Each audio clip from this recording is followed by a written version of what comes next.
उस प्रांत के लोग क्यों सफर करेंगे? अरे चर्चा कर लेना। अरे कुछ नहीं बचा है। अध्यक्ष जी, सदन को थोड़ा सा सिस्टम में लाएं।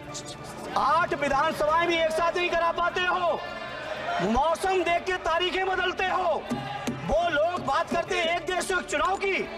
संविधान की मूल भावना को खत्म करके कैसे तानाशाही के रास्ते निकाले जाएं, इसके अलावा कोई काम ही नहीं बचा है। Mister speaker sir, Dharmendra Yadav. धन्यवाद अध्यक्ष जी। मैं इस संविधान के 129वें संशोधन अधिनियम के विरोध के लिए खड़ा हूं। अध्यक्ष जी, मैं समझ नहीं पा रहा हूं, अभी 2 दिन पहले संविधान को बचाने की, संविधान की गौरवशाली परंपराएं की कस्में खाने में कोई कमी नहीं रखी। 2 ही दिन के अंदर संविधान की जो हमारी मूल भावना है, 2 ही दिन के अंदर संविधान का जो हमारा बेसिक स्ट्रक्चर है, 2 ही दिन के अंदर संविधान का जो हमारा संघीय ढांचा है, उसको खत्म करने के लिए संविधान संशोधन बिल लाए हैं। मैं मनीष तिवारी जी से सहमत हूं और अपनी पार्टी और अपने नेता आदरणीय अखिलेश यादव जी की ओर से कहना चाहता हूं, ये बिल पूरे देश के जो अलग अलग भेष, भाषाएं, संस्कृति, क्षेत्र की जो मान्यताएं हैं, जो हमारे संविधान निर्माताओं ने बहुत सोच विचार के मंथन अध्ययन करके ये संघीय ढांचा तैयार किया था, राज्यों का गठन भी किया था, संस्कृति के हिसाब से, क्षेत्र के हिसाब से, भाषा के हिसाब से, परिस्थितियों और समय के हिसाब से।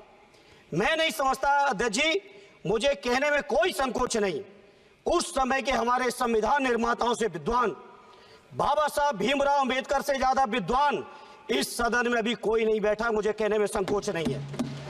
और ये संविधान की मूल भावना को खत्म करके कैसे तानाशाही के रास्ते निकाले जाएं, इसके अलावा कोई काम ही नहीं बचा है। आखिर मनीष तिवारी जी ने कहा, कहीं एक विधानसभा के चुनाव अगर कोई अविश्वास आता है, अगर बहुमत नहीं मिलता है, तो क्या पूरे देश का चुनाव कराओगे?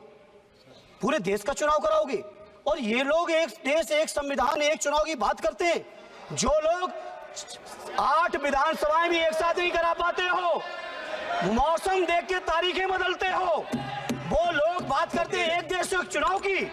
इसलिए अध्यक्ष जी, मैं अपनी पार्टी की ओर से, अपने नेता आदरणीय अखिलेश यादव जी की ओर से इस बिल का पुरजोर विरोध करता हूं और आपके माध्यम से देश के जनमानस से कहना चाहता हूं, ये भारतीय जनता पार्टी के लोग तानाशाही लाने के नित नए रास्ते लाते हैं। जो 8 विधानसभाओं का चुनाव एक साथ नहीं करा पाए, 4 राज्यों के चुनाव एक साथ नहीं करा पाए, वो पूरे देश की लोकसभा और सारे प्रांतों की विधानसभाएं एक साथ कराने की बात करते हैं।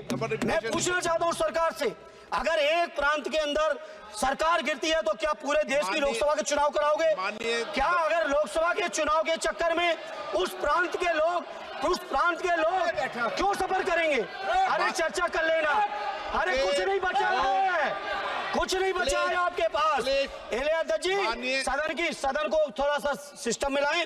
अध्यक्ष जी, आपसे अनुरोध है, आपके माध्यम से सरकार से अनुरोध है, जनता ने बड़ी उम्मीदों के साथ हम सबको भेजा है और हम सब लोगों की जिम्मेदारी है, ये संविधान विरोधी, संघीय ढांचे विरोधी, बेसिक स्ट्रक्चर विरोधी कई केसों की चर्चा की मनीष तिवारी जी ने, मैं उनके साथ जोड़ते हुए माननीय सर्वोच्च न्यायालय की भावनाओं के विरोधी, गरीब विरोधी, दलित विरोधी, पिछड़ा विरोधी, मुसलमान विरोधी इस नीयत को वापस लो। ये अध्यक्ष जी, आपके माध्यम से मेरी आपसे प्रार्थना है। बहुत बहुत धन्यवाद।